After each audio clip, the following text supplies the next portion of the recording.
Buenas noches, amigos legionarios. Me encanta contar con la presencia de Ernesto, como siempre, con Vicky igualmente, también muy constante en todas nuestras reuniones. Y espero que Ujú. algunos otros se vayan reuniendo, juntando con nosotros en esta oportunidad. Me alegra mucho y estoy muy contento que Ernesto y Johnny hayan pensado en mí para poder desarrollar un tema esta noche.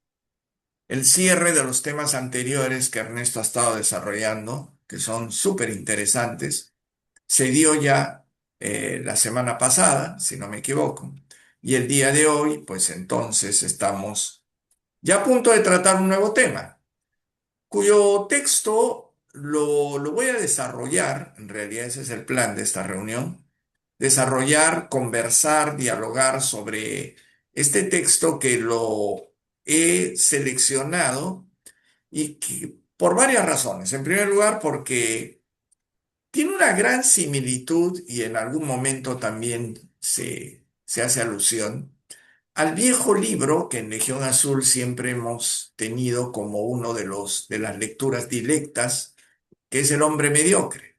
¿Ok? Y yo creo que puede asociarse muy bien con todo eso que hemos venido conversando en las reuniones últimas de Legión Azul. A lo mejor viene a colación y nos va a ayudar también a redondear de alguna manera o ver desde un punto de vista un poco más distante o más generalizado algunos puntos específicos que se han ido tratando en las reuniones anteriores.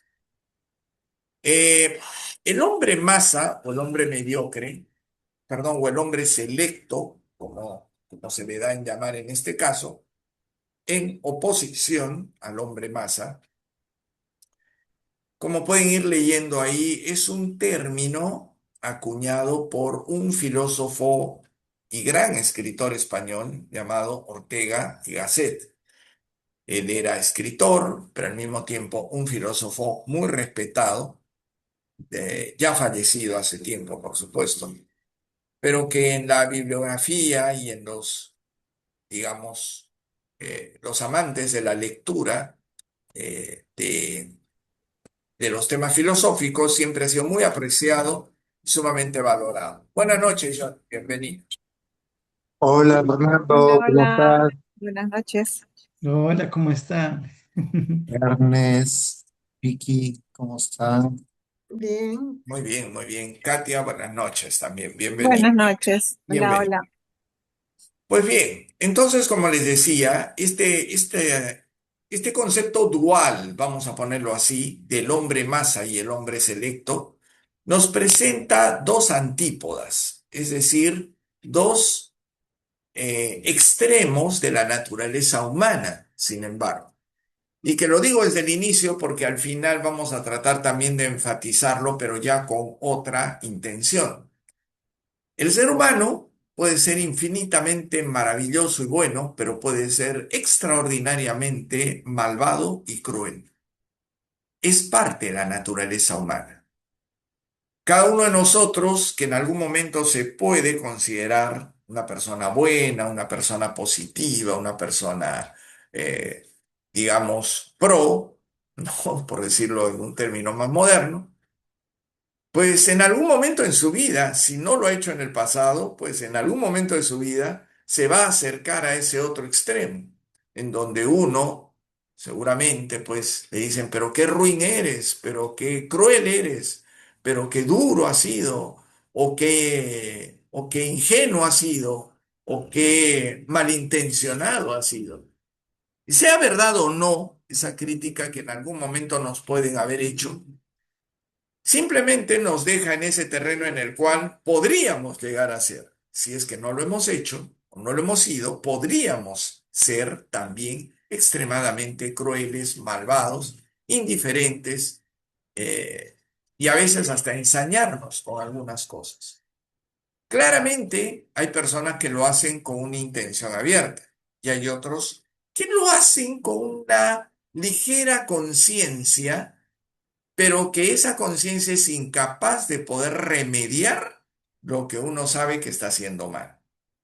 Sabe, a ver si me entienden, hay conciencia de que están haciendo mal, pero no tienen capacidad, fuerza y a veces ni ganas de querer cambiar. Sorprendentemente, a pesar de que son conscientes de que esa maldad o esa forma negativa de ser les está también haciendo daño a ellos mismos. Es todo un dilema psicológico, es todo un dilema verdaderamente profundo del alma y la naturaleza humana. Yo recuerdo que cuando Ernesto empezó un poco sus charlas recientes del último tema, habló mucho de la evolución y esto me dejó también pensando bastante. Los procesos de evolución del ser humano, más allá incluso de las evoluciones físicas, etcétera, son procesos altamente complejos y su complejidad justamente se ve en la parte psicológica, en la parte espiritual, que si ya nos parece compleja la evolución del aspecto físico, pues más complejo resulta en el campo de la espiritualidad. Y un poco ese es el aspecto que vamos a tocar hoy. El texto que Ernesto me va a ayudar a ir corriendo en la pantalla, como ustedes pueden ver, eh, nos recuerda que sí, como dije hace un minuto, este concepto lo crea Ortega y Gasset, José Ortega y Gasset, que es un filósofo, decía, muy apreciado, ¿no?, en la filosofía y en la literatura española. Él tuvo una obra muy grande, muy monumental, pero también otros escritores y otros prestigiosos estudiosos, como dice el texto, han vuelto cada cierto tiempo a traer, actualizar esta temática. Desde luego es una temática atemporal, como muchos de los temas que la filosofía aborda. Entonces, esta dicotomía que hay entre el hombre bueno y el hombre malo, o el hombre positivo y el hombre negativo, siempre va a estar presente en todas las épocas.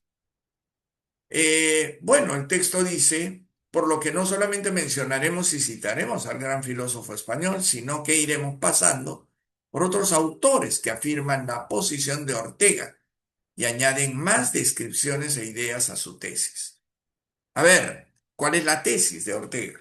La tesis de Ortega es justamente lo que les explicaba hace un ratito, la dicotomía clara que existe en la naturaleza humana. Si podemos ir subiendo un poquito el texto, Ernesto, sería bueno. En primer lugar, habla del hombre masa. ¿Mm? Y acá lo define de la siguiente forma. Dice, el hombre masa es el hombre de su tiempo. Antes olvidé aclarar que esta obra de Ortega y Gasset es más o menos de la década de los años 40 y 50 del siglo pasado. Es decir, que estamos hablando de más o menos hace por lo menos unos 70 años atrás, casi por la época de la Guerra Mundial. Entonces, no olviden este detalle, porque las descripciones que se van a empezar a dar pareciera que las escribió alguien, ¿no?, tratando de contarnos cómo es el mundo actual. Y eso me pareció verdaderamente fascinante y sorprendente. El hombre masa, dice, es el hombre de su tiempo, o sea, el que es contemporáneo y su conciencia está plenamente expandida en la época que le corresponde vivir. ¿Mm? No mira ni tiene pasado, dice. Eso es muy curioso, ¿no? Que no mira ni tiene pasado, a quien la vida le parece sencilla y siente el control de la realidad que le rodea, sin estar, según él, sometido a nada ni a nadie. Palabras de Ortega y Gasset. Repito, año 1964. Un poco más de 60 años tienes. A ver, tratemos de entender y de hacer un ejercicio imaginativo, ¿no? Porque empezamos a describir quién es el hombre masa. Repito, es alguien que no tiene conciencia mucho de su pasado. Tampoco le interesa demasiado. ¿Ok? Y la vida le parece muy sencilla. Él cree que la vida no es compleja, que se reduce a 3 o 4 o 5 reglas de vida y es suficiente para él. Y ahí radica la sencillez, porque seguramente le asusta y le atemoriza tratar de concebir algo complejo. Él mismo se asume como alguien simple. Está convencido de serlo y le niega la complejidad a su alrededor. No admite que su alrededor pueda ser complejo. Luego dice, es el tipo de persona que más presente está en la actualidad, amenazando por conquistar a todo el mundo. A través de él, entonces, la simpleza, la visión escasa y estrecha, limitada profundamente, es la que quiere invadir el mundo. Es la que quiere hacernos creer que no hay más cosas sorprendentes, extrañas ni misteriosas, más allá de lo que somos capaces de ver con nuestros ojos o tocar con nuestras manos. Lo demás no existe. Son tonterías, cosas de gente que creía, gente vieja, que cree en prejuicios y que creen ideas tontas. ¿Ok?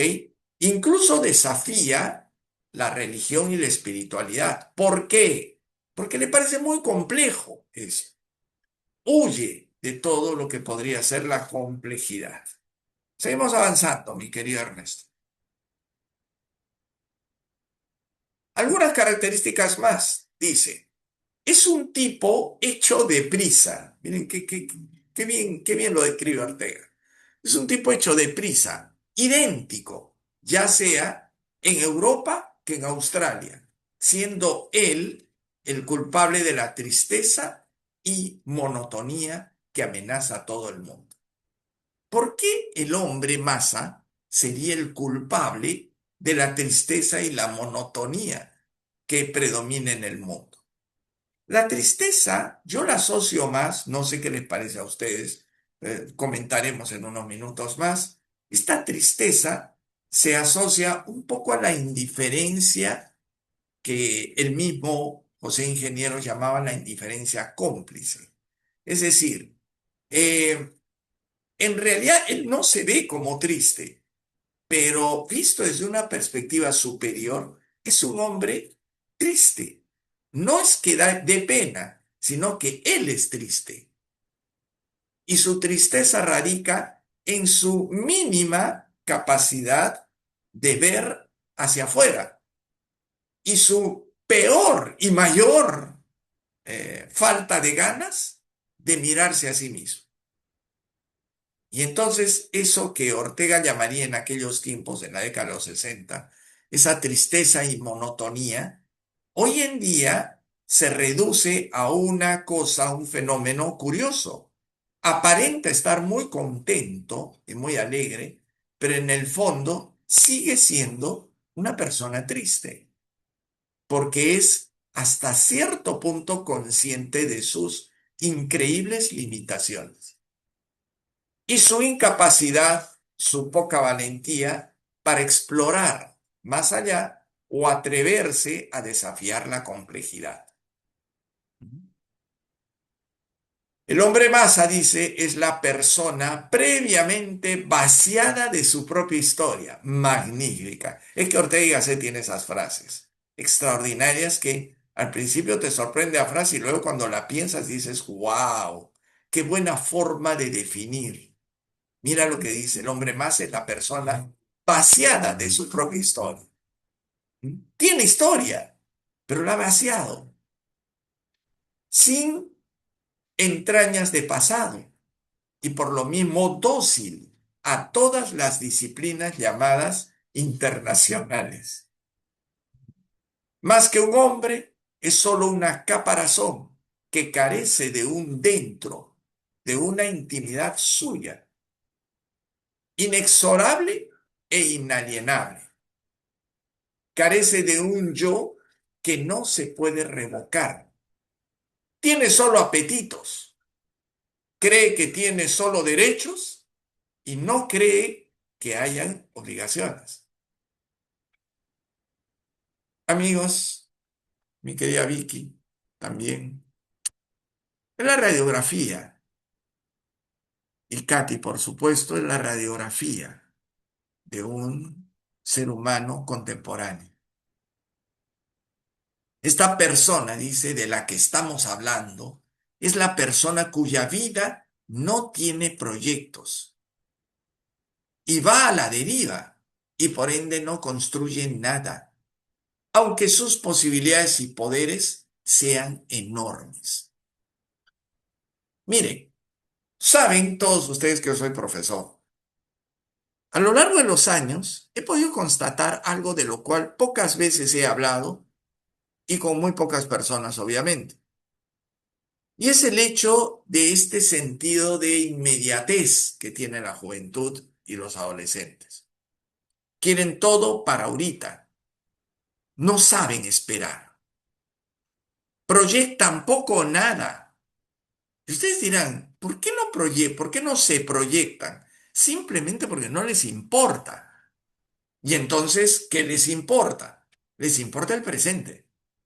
Les importa lo que tienen en este momento. Ahora, estos son los adolescentes, pero no muy diferentes son los adultos, incluso los mismos padres que han engendrado a estos niños o a estos jóvenes.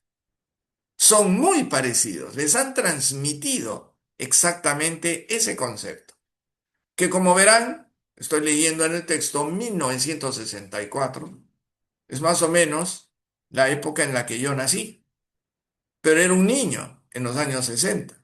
En los años 70 era un adolescente, ¿comprenden?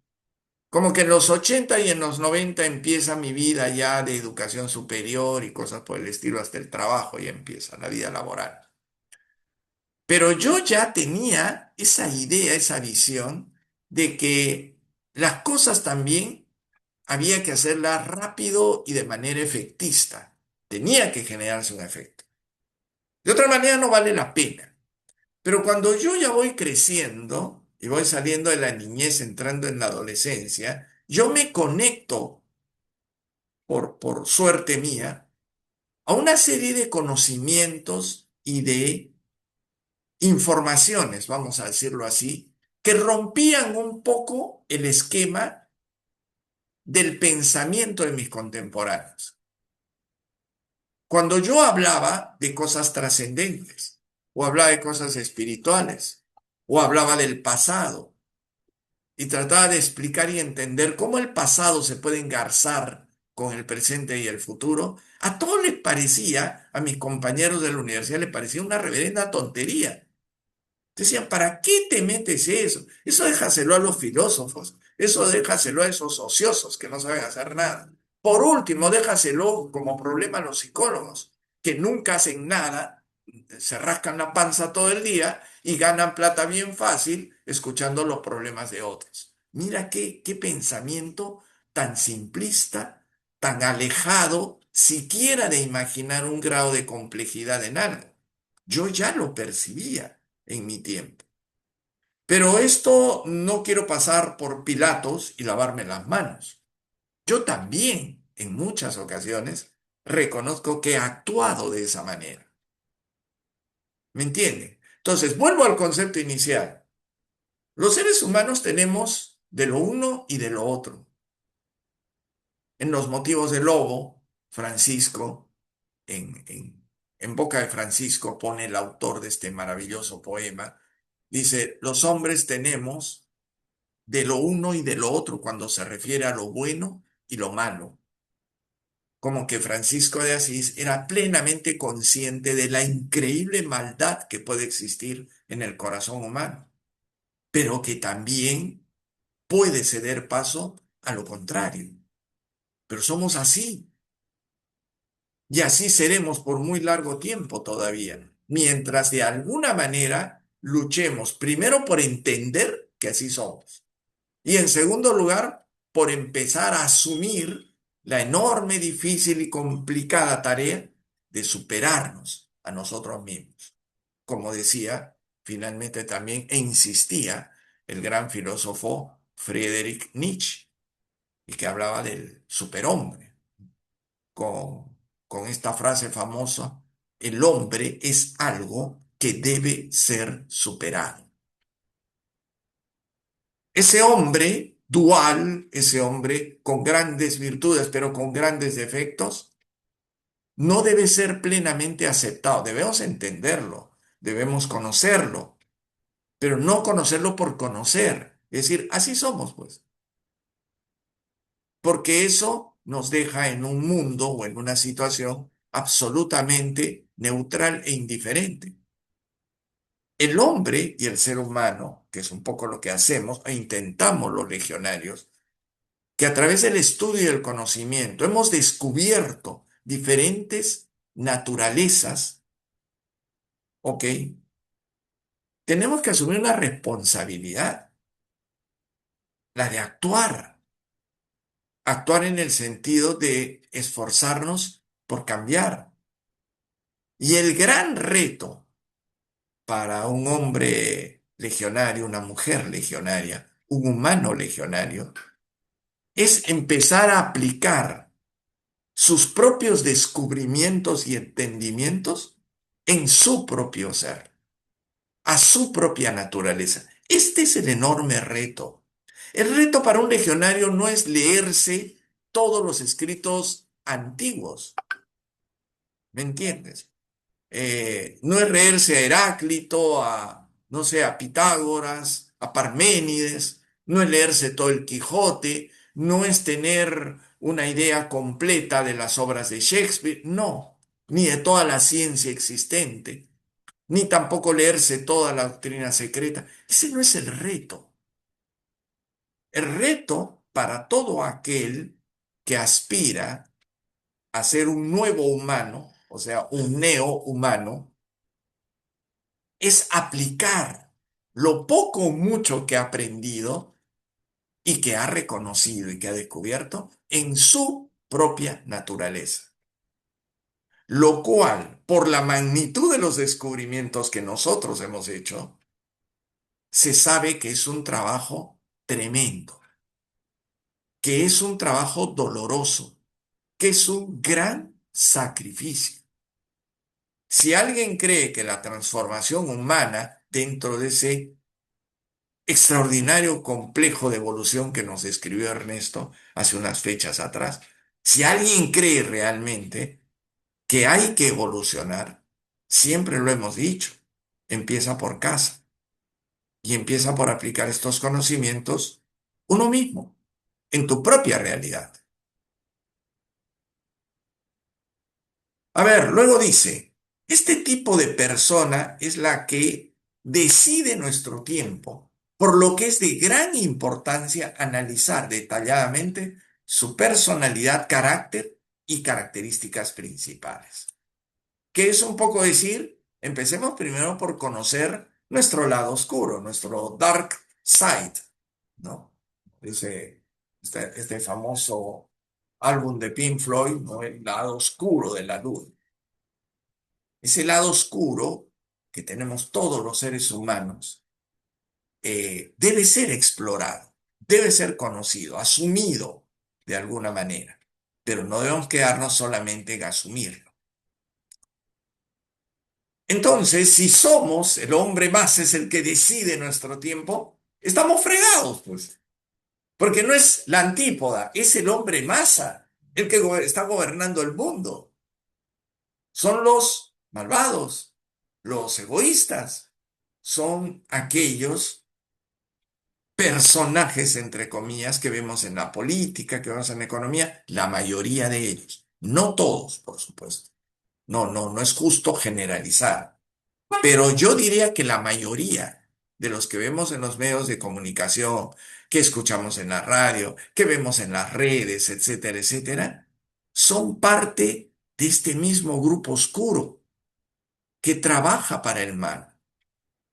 John y Ernesto y los antiguos celibanes recordarán que alguna vez en nuestras antiguas ceremonias, cada vez que se tocaba a alguno de ustedes, se les decía, eres un hijo de la luz, para que recuerdes que aunque estés pasando por el momento más oscuro, tú creas que es el momento más oscuro de tu vida, Y esa sensación, esa percepción, esa creencia de que estás pasando por el momento más difícil de tu vida, te agobie, te hunda en una especie de abismo, de sótano imaginario oscuro, nunca olvides que vienes de la luz, que la luz ya anida en ti, aunque sea como una pequeña llama. No, no veo la llama. Piensa y convéncete que hay una chispita, aunque sea. Y eso te recordará que eres hijo de la luz, no eres hijo de la oscuridad. Esa convicción es la que ahora te va a permitir identificar quién es hombre más, quién es realmente un hombre más. Eh, pues luego dice, está al frente de la existencia humana en la actualidad. Es muy diferente al que dirigió en los siglos XVIII y XIX, o sea, en los 1700 y 1800. Pero es en estos siglos donde comenzó su preparación y su producción. El hombre masa es sorprendente.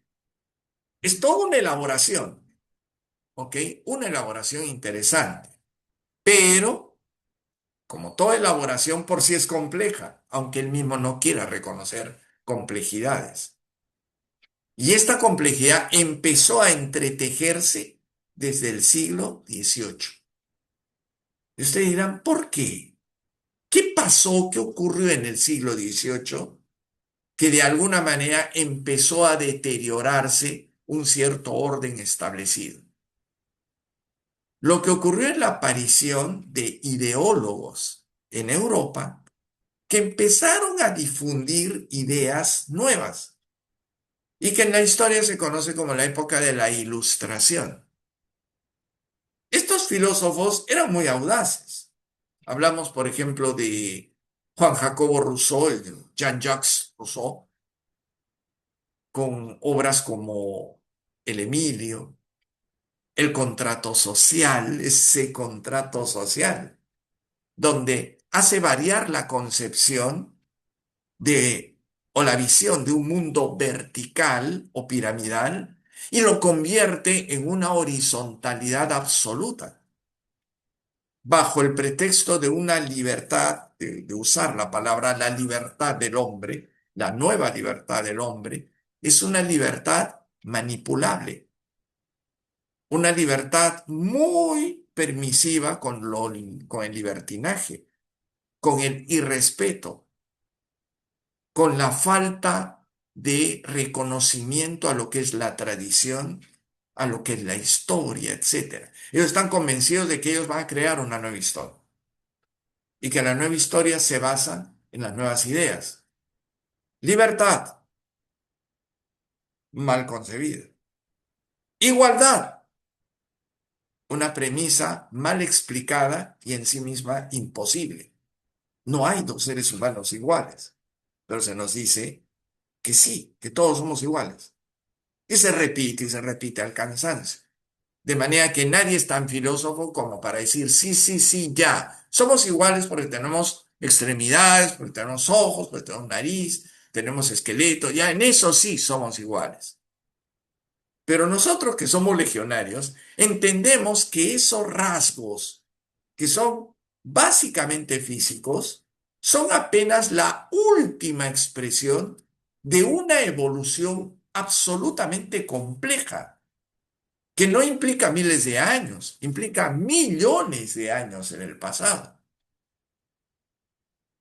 Entonces, esa igualdad que se quiere reducir solamente al enfoque físico y a los supuestos derechos que le corresponde a la gente que estaba ciertamente oprimida en gran medida hasta esa época, pues esa es una suerte de venganza contra los que nos oprimieron, pues lancemos ahora una cosa muy revolucionaria y alocada que se llamó la Revolución Francesa y que fue la que catapultó estas ideas al mundo entero.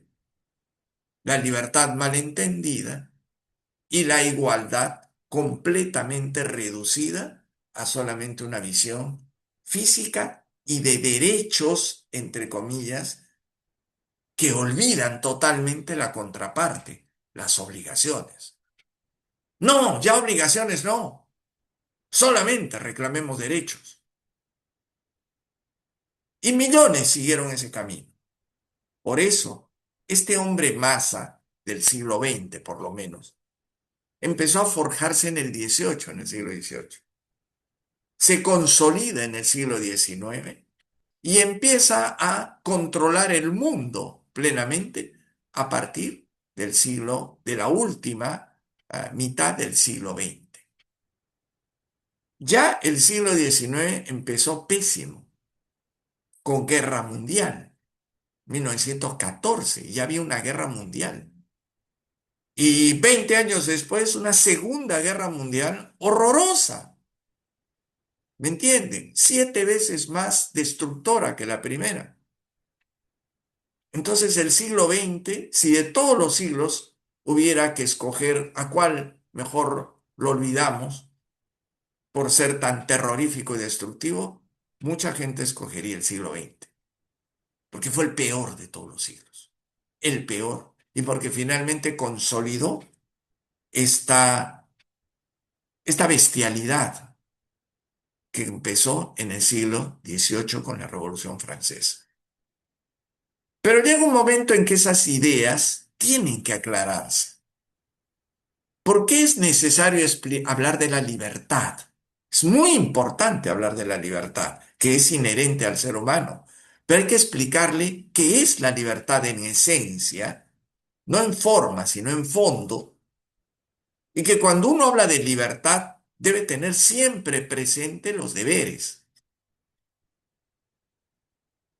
No se puede hablar con autoridad de libertad si uno no cumple deberes, no se somete a los deberes, para que haya un equilibrio. Luego, si subimos un poquito el texto, Ernesto, dice, el hombre que está en el frente de la existencia humana en la actualidad es muy diferente al que dirigió los siglos XVIII y XIX, ya lo dijimos. Los hombres masa buscan una vida fácil y cómoda. Uy, ¿cómo se parece a los de ahora? Una vida fácil y cómoda.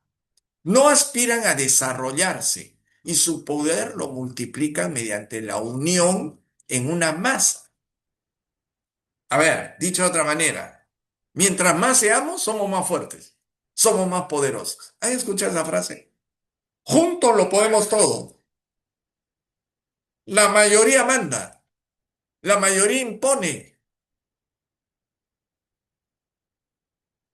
¿Mm? Todos los días casi lo escuchamos en esta monserga que se nos repite todos los días en la política. ¿Ok? Vox Populi, Vox Dei. La voz del pueblo es la voz de Dios. ¡Qué barbaridad! ¡Qué barbaridad de frase! La voz del pueblo es la voz de Dios. No tiene ni sentido siquiera, apenas empiezas a escarbar. Pero no escarbes la frase, porque nadie quiere profundizar, nadie quiere extenderse, nadie quiere buscar complejidad. No, no, no, déjalo ahí nomás. ¿Ok? La voz del pueblo siempre es la voz de Dios. Vale. Luego dice, además los hombres masa están librados de la responsabilidad, ya que su comportamiento se ve como una reacción, no una acción. Y podemos destacar entonces 3 aspectos psicológicos principales de la mente del hombre masa. Primer aspecto, libre expansión de sus deseos vitales y de su persona. No hay límites para su expansión personal, vital, inclusive corporal. Ahora, bien dice de su persona, su personalidad. Ni una palabra del alma, ni una palabra del espíritu. Segunda característica psicológica, una gran ingratitud hacia todo y a todos los que han hecho posible la sencillez de su existencia. A ver, lo voy a poner en otros términos. Se sienten merecedores de todo. Rara vez van a reflexionar sobre los muchos sacrificios que han hecho otras personas porque ellos disfruten lo que tienen y lo que son. No, no reflexionan en eso. Su norte reflexivo no se dirige en esa dirección. Ellos van por otra dirección, más simple, más rápida, más lógica. Ustedes dirán, ¿por qué lógica, Fernando? Lógica para ellos. Por ejemplo, te doy un ejemplo. Mi padre y mi madre me mantienen porque es su deber, pues. Esa es su lógica. Ellos tienen que hacerlo. Ay, pobre que no lo haga. Ellos me tienen que dar de comer. Ellos me tienen que dar dinero. Y cuando ya no son niños y son adolescentes, papá y mamá son reemplazados por el Estado. Pucha, el Estado me tiene que dar salud. El Estado me tiene que dar trabajo. El Estado me tiene que dar todo tipo de asistencia. Porque si no me la da, es algo horrible. Es como matarme en vida. Pero él no se ve como un agente capaz de producir eso. El dinero, el alimento y sus propias satisfacciones ganadas por el esfuerzo propio. Esa filosofía no cala en el hombre más, en el niño masa, en el adolescente más. No cala, porque se niegan a aceptar eso. Y tiemblan cuando un padre le dice al hijo, oye hijo, si tú crees que te lo mereces todo, que yo estoy obligado. Sí es cierto. Mi obligación no es por ley, mi obligación es por naturaleza. Yo como padre estoy dispuesto a dar hasta la vida por ti, pero en la medida que tú lo aprecies, en la medida que tú lo valores,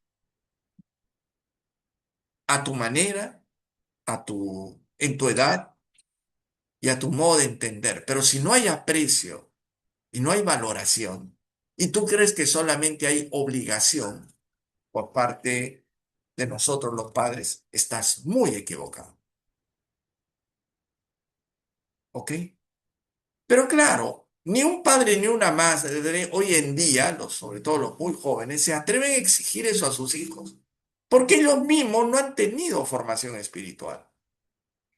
Se lo exige sí y tratan de sentarse a reflexionar con sus hijos, aquellos que han tenido formación espiritual, porque ellos saben lo que está ocurriendo con sus hijos, saben a lo que se están exponiendo sus hijos en un mundo tan masivo como en el que vivimos. Y para remate, pues el otro rasgo psicológico es lo que ya vemos casi de manera abrumadora. Facilismo, que a su vez se manifiesta en inmediatismo, superficialidad y fragmentarismo. ¿Ok? Fragmentarismo, me llamó mucho la atención ese término y me parece que se refería a esa incapacidad de poder ver las cosas como parte de un todo. Ellos fragmentan y creen que cada fragmento es independiente y no tiene nada que ver con el otro. Entonces, les cuesta una inmensidad poder imaginar y luego entender que todo está interrelacionado. No, no, no, no, eso es muy difícil, es muy complejo, eso no puede ser. No es lo que yo veo, te dice. Claro. Entonces, hay un rechazo al todo es uno, a la famosa premisa del Kybalión, ¿no? Todo es uno. No, es terriblemente difícil entenderlo para ellos. Se sienten más cómodos en la fragmentación. Y luego la superficialidad, pues bueno, es un poco la consecuencia de lo que dije hace un rato. Al no profundizar en nada, al ver reducida su capacidad de reflexión a un mínimo casi, casi casi, casi lacrimoso, o sea, da tanta pena que no pueda, que ya uno ya derrama lágrimas, creo. Entonces, ellos se quedan en la superficialidad, ¿no?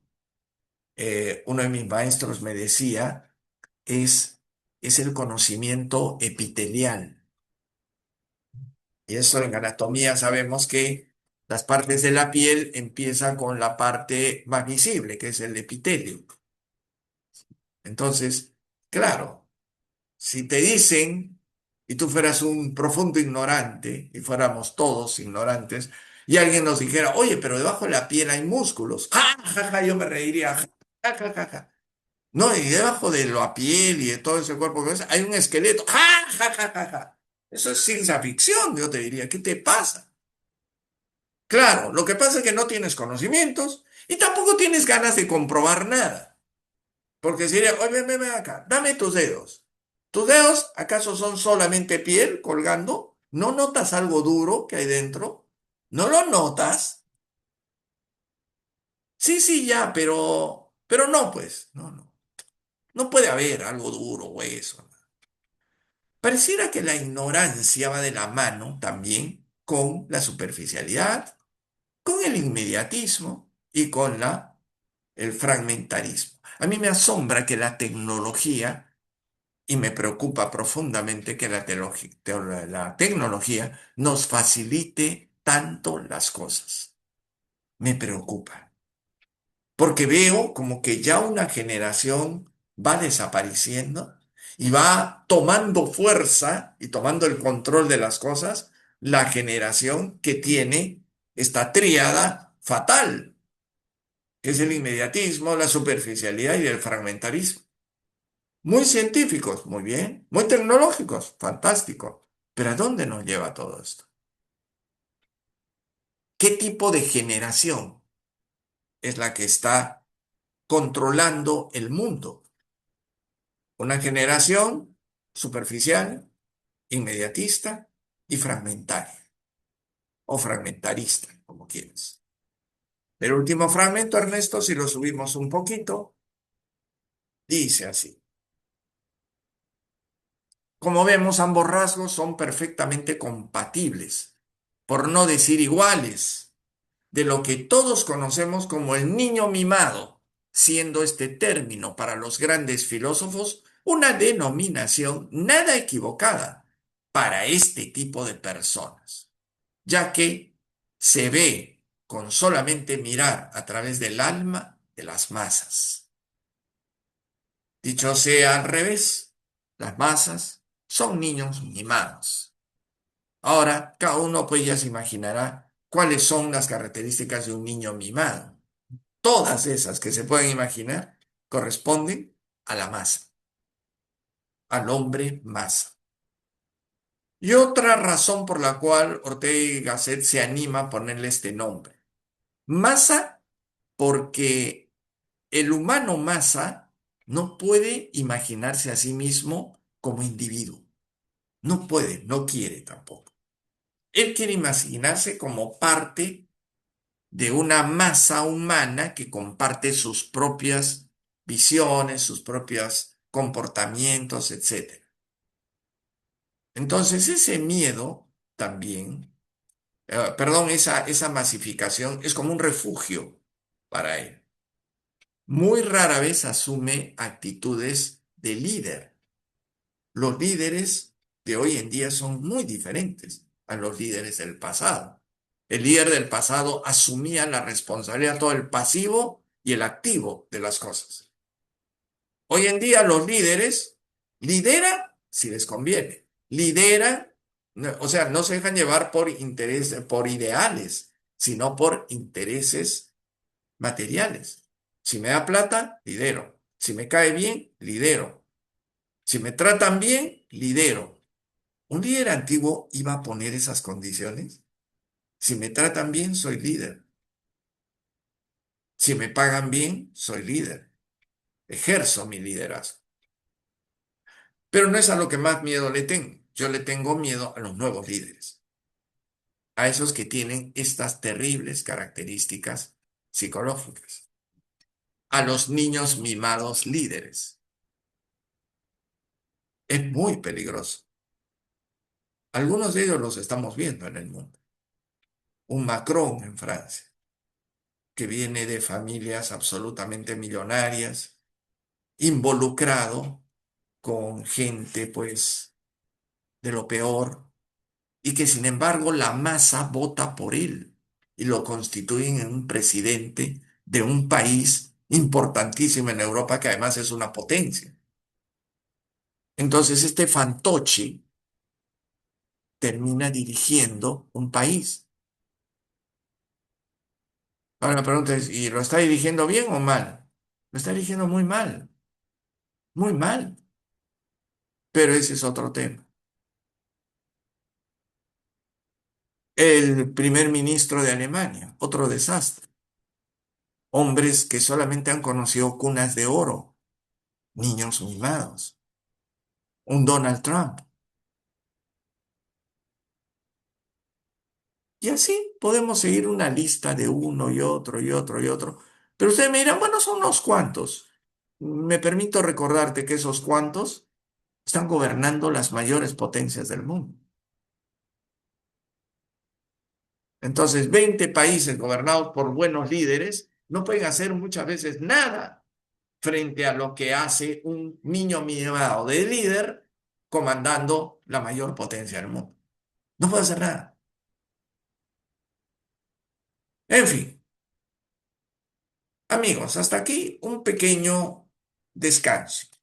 Me gustaría que al reiniciar, dentro de 5 minutos, la reunión podamos conversar sobre lo que se ha dicho.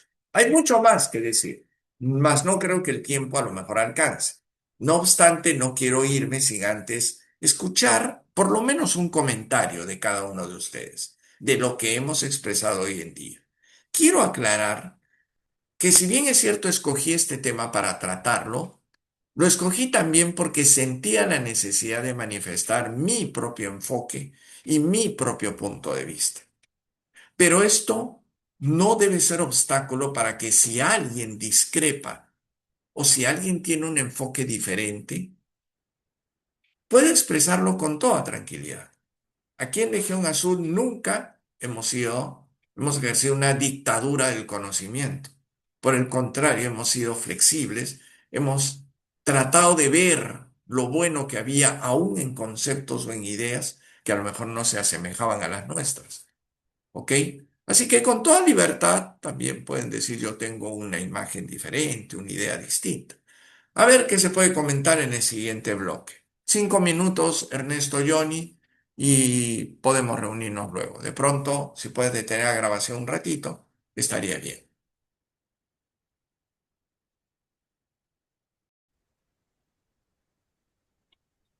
Ok, reanudando entonces nuestra interacción, que ahora sí debe ser más efectiva, sobre el hombre masa y el hombre selecto, que nos recuerda mucho a las lecturas del hombre mediocre de José Ingenieros, una lectura sumamente antigua de principios del siglo XIX.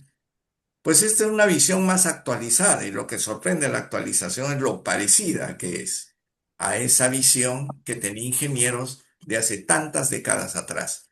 No obstante, esto también sirva para recordarnos que los seres humanos no cambian tan rápidamente, ¿no? La evolución intelectual y espiritual es lenta. Entonces, ahí también se refleja ese enorme, se explica, mejor dicho, ese enorme parecido entre el hombre mediocre de ingenieros con el hombre selecto de Ortega y Gasset. Bien, subimos un poquito el texto, Ernesto, y antes de entrar ya a lo que nos parece, a los puntos de vista, voy a definir un poquito algunas frases sobre el hombre selecto. Ya saben ustedes que es la antípoda, ¿no? Lo contrario a lo que sería el hombre masa. Dice al inicio, en contraposición al concepto que acabamos de ver, esta concepción acuñada tanto por Nietzsche como por Ortega de hombre selecto. Ambos grandes filósofos coinciden en que estos son individuos creativos y fuertes, que acumulan y exigen mucho sobre sí mismos y sus dificultades. Pareciera que el hombre selecto es ¿cómo diría yo?, un masoquista porque se está siempre autoexigiendo y está buscando siempre ser mejor y superar lo que ya ha logrado y que para muchos puede parecer eh, ya más que suficiente. Pues a él no le parece más que suficiente. A él le parece algo absolutamente parte de un proceso que todavía debe seguir creciendo. Luego, más adelante, me voy a saltar unos fragmentos. Dice, el hombre selecto tiene iniciativa personal. Miren, eso es lo que tanto falta hoy en día. El hombre selecto tiene iniciativa personal. Asume su lugar en la historia y la sociedad. Y sobre todo trata de desarrollar al máximo sus capacidades. Claro, explora, pues, examina, investiga. O sea, mis capacidades no son las mismas que las de Ernesto o las de Vicky o de pronto las de Katy. Pues no, cada uno podemos tener capacidades similares, pero no idénticas. Pero tenemos nuestras propias capacidades que podemos perfeccionar como ninguno. Esta es la convicción de un filósofo legionario. Nosotros valemos por nosotros mismos, no porque nos acompañen 10 o 20. Porque sabemos que somos una individualidad potencia y podemos lograr lo imposible como individuos. Ahora, yo sé que el mundo moderno te dice, no, ya no hay que individualizar tanto, hay que crear equipos, pero fantástico. ¿Un equipo acaso no necesita líderes? Por supuesto, lidera equipo. El líder no va a desaparecer nunca, nunca. Podrá cambiar un poco sus características, pero el líder es eso. Ahora, entre los líderes, el mejor líder es el hombre selecto.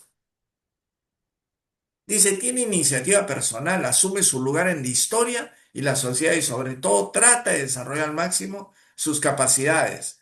Asume su misión histórica de mejorar la sociedad y el tiempo en que vive, ajeno a todas las estrategias de manipulación, las modas o los movimientos de masa. Claro, eso es lo que se llama tener sentido de historia, sentido de trascendencia. Yo he venido al mundo a trascender. No he venido a ser uno más. No he venido a ser el eco. Yo soy el sonido. Yo no soy el eco. Yo soy el sonido. No soy lo que se repite. Soy lo que se dice. Por lo tanto, no todos tal vez tengan ese tipo de convicciones que son, en cierto modo, también exponenciales. No las tienen todos. Hay algunos que prefieren mantener un perfil más bajo. Pero dentro de ese perfil bajo, ese individuo, esa persona también debe creer y debe estar convencida de que tiene un tipo de liderazgo personal. Tal vez no lo sea hacia las demás personas. Y eso es un indicativo interesante, porque entonces tu liderazgo tiene que estar dirigido hacia ti mismo, a tu propio autocontrol, a tu propio conocimiento, a tu propia capacidad de controlarte, de entender, de comprender, de dar y también de recibir. Pero saber cuándo, cómo y dónde dar y a quién dar. Y con lo mismo, y en los mismos términos en la acción. Luego dice, ¿no? El hombre selecto no es petulante. No es el petulante que se cree superior a los demás, sino el que se exige más que los demás, aunque no logre cumplir en su persona esas exigencias superiores, porque le basta haberse superado como individuo. Es todo. Ahora, claramente este contraste tan potente entre estas dos tipologías generan a su vez características psicológicas. ¿no? Así como el hombre masa tiene sus características psicológicas, el hombre selecto sí las tiene también. Suele parecer el hombre selecto una especie de, quizás un dictador por un lado, puede parecer también un hombre radical, un hombre poco dado a dialogar con los demás. Y eso se debe a que él tiene convicciones personales muy fuertes, buenas o malas. Porque así como en el hombre masa vamos a encontrar, no podemos decir que todo hombre masa es malvado, es cruel, es inútil, es idiota. No, en la masa también hay personas que están a punto de salir de esas condiciones o esa característica, y hay otros que de alguna manera viven cómodos también en ello, sin hacer daño a nadie. Y si alguien preguntara, ¿y a qué se debe finalmente que unos estén o tengan estas características y los otros tengan de las otras? Pues ese simplemente eso tienes que buscarlo en el mundo esotérico. Es el karma el que determina este tipo de características en las personas. La evolución misma es la que determina que periódicamente aparezcan líderes potentes. Y en otras épocas el liderazgo pues se ha entendido como algo totalmente innecesario. Yo me temo que vivimos una época así, en donde se les tiene miedo a los líderes. Porque los líderes pues van a romper este orden ocioso, este orden que ha creado millones de niños mimados, este orden que ha creado gente que le encanta fragmentar, que no tiene visión de lo uno, de la unicidad, porque una cosa es la unidad y otra cosa es la unicidad. No tienen visión de ninguna de las dos cosas. Aunque sí unen a veces, pero cuando unen es para esconderse en la pluralidad. No asumen figuración, no aglutinan personas para formar equipo y ser ellos los líderes. No. Si buscan personas y forman equipo, es para un poquito esconderse. Y si algo sale mal, ah, no, yo no tengo la culpa, es el equipo. Cualquiera menos yo. Pero tú eres parte del equipo. No, sí, pero no, pues, pero es que ya todos tenemos la culpa. El hombre selecto no, dice, yo soy el culpable. Yo asumo toda la responsabilidad. Y así como asumo la responsabilidad, también soy capaz de arreglar el desarreglo. Así que bueno, amigos, estamos ante esta antípoda tan curiosa entre el hombre selecto y el hombre masa. ¿Qué parte o qué aspecto de estas dos naturalezas, o tal vez quieren comentar las dos al mismo tiempo, les puede haber impactado, les puede haber llamado más la atención? Quisiera escucharlos ahora sí y antes decirles que esta misma lectura, que no es extensa, es corta relativamente, la he puesto en un texto ahí en Lega Formativo, para quien quiera leerla con mayor detenimiento y detalle. Esto que estamos viendo en pantalla es lo mismo que está en Lega Formativo, para todos. Gracias, Ernesto, por haber ido pasando la vista y el texto. Creo que ya no es necesario poner la imagen, compartir, mejor dicho. Bueno, los escucho. No sé, yo ya he dado algunos, no todos, pero algunos de mis puntos de vista, que también podría seguirlos dando, pero creo que es correcto y justo también escucharlos. Comentemos un poquito. Fernando, no sé si puedo hablar Sí, rapidito. por supuesto. Mira, en lo que has dicho, algunas ideas me han venido, las quiero comentar muy rápidamente para que todos puedan participar. Pero, por ejemplo, cuando hablabas de las épocas en las que creciste y todo, para mí, lo primero que recordé es que cuando yo tenía 5, 6, 7 años, es muy lúcido este recuerdo que yo le decía a mi mamá y a mi papá, les decía, ¿por qué cuando las personas crecen tienen que dejar, o sea, tienen que vestir la máscara del adulto? ¿Por qué cuando tú creces no te puede seguir gustando los juegos, los dibujos animados, etcétera, etcétera? y era muy claro aquella onda, aquella vibra, como dicen, ¿no? Que uno ve hasta en el cine peruano más antiguo, en las novelas, en la cultura, y a mí me gusta leer mucho. Entonces, cuando leía, creo, Los Cachorros, creo que es de Mario Vargas Llosa, ¿no? En la escuela militar siempre se representaba al Perú y a las personas como que ya tenías 17, 18 años y de lo que eras un joven o eras un niño lleno de inocencia o de alegría, y ya tenías que adoptar la postura del adulto, ¿no? Y ya el cigarro, que no lo critico para quien fuma, no, y ya la postura, o sea, era como vestir la máscara del adulto. Y ya no podías bromear porque decían, ya, pórtate como un adulto, ponte serio. Y es una cosa que a mí yo siempre he sido muy rebelde y yo decía, no, no, no, yo no acepto, no acepto, no acepto. Y gracias a Dios, por lo menos ya mi generación rompió con muchos de esos esquemas. Hoy es muy común que gente, y imagino que los que están un poco antes, como Johnny, Mirko, José, podrán haber visto esa transición, ¿no? Hoy es muy común personas de 30, 40 años tener una vida tan lúdica y al mismo tiempo tan adulta, ¿no? Es parte de la evolución y a mí por lo menos me deja feliz. Otra cosa, cuando tú hablaste del hombre masa, lo primero que me vino a la cabeza fue Donald Trump y después lo mencionaste, ¿no? Vino así, pa. Después los procesos de evolución son muy largos también.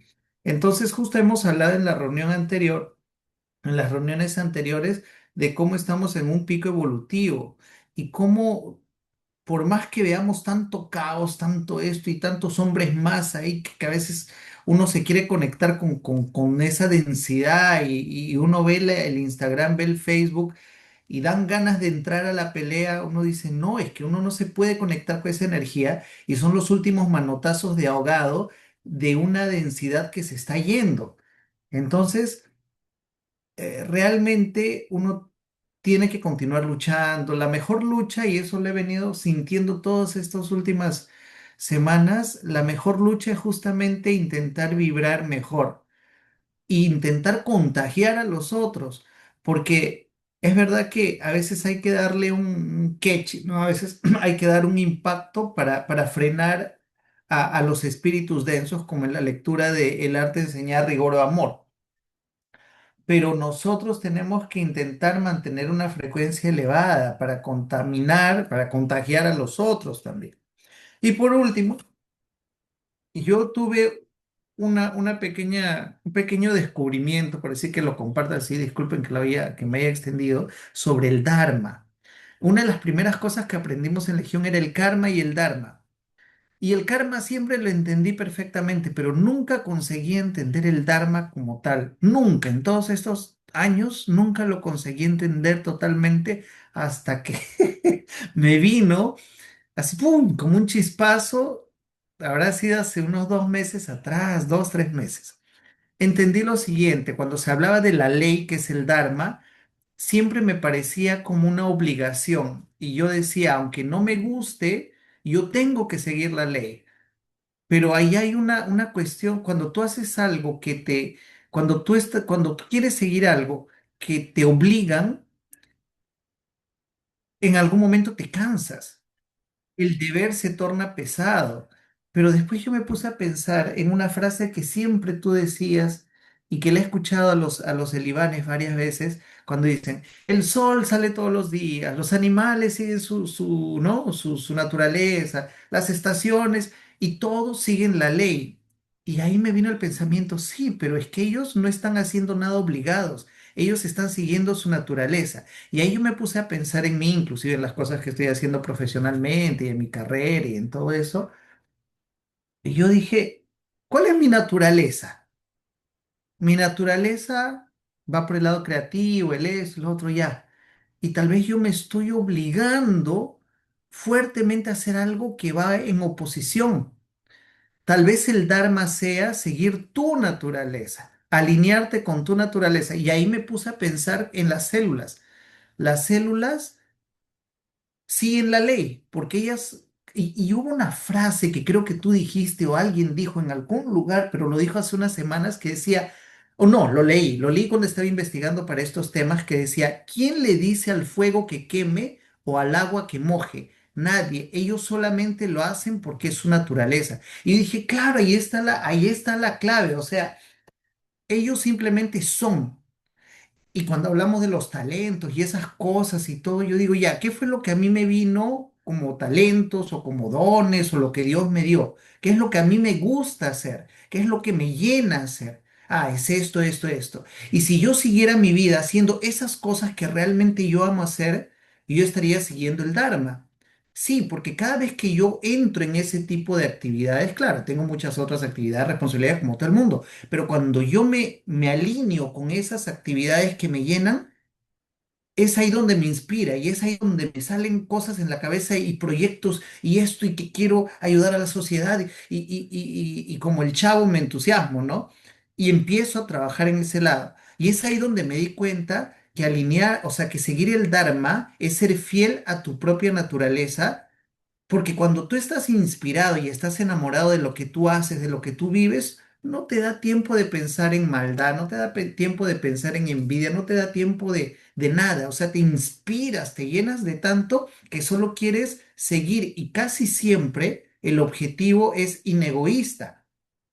Por eso las personas que van atrás de, sea del arte, de la ciencia, de su actividad, de la que sea, están tan inspiradas que hacen grandes servicios a la sociedad de forma anónima o pública, pero no lo hacen con esa cosa de gloria o fama, o sea, eso ya viene por añadidura. Es porque ellos se han alineado con su verdadera esencia. Y ahí es donde yo pensé, tal vez eso sea seguir al karma, ¿no? Alinearte con lo que Dios te dio para hacer y ahí tú vas a seguir la ley como los animales y los astros y qué sé yo. Entonces, les quería compartir esto del Dharma porque ahora que lo dices me ha recordado y creo que es uno de los últimos descubrimientos que tuve en estos meses y por lo menos para mí me hizo por fin, por lo menos en mi cabeza, me hizo entender lo que es alinearte con el Dharma, ¿no? Y es eso, disculpe,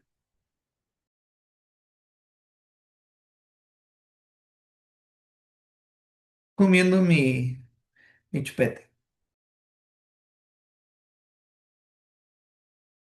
¿Y chupete? Es marciano hecho en casa, de Va. maracuyá. Con respecto a lo que dices, solamente un pequeño complemento para que entiendas mejor el Dharma, te lo puedo cifrar en una frase y un concepto. Como tú bien sabes, suele ser muy ambiguo hablar, es lo que fue, es y será. Es muy ambiguo para nuestra comprensión, ¿correcto? Ujú, Pero si quieres aterrizarlo a algo más práctico es, así como cuando nosotros planificamos algo, el Dharma es el plan de Dios. mm, O sea, ¿por qué las cosas tienen que ser de una forma? El por qué, el para qué, el cómo, el por qué, el dónde, cuándo debe pasar, todo. Todo ese plan. O sea, obviamente nuestros planes son limitaciones, tan limitadas en función a la ley y la naturaleza.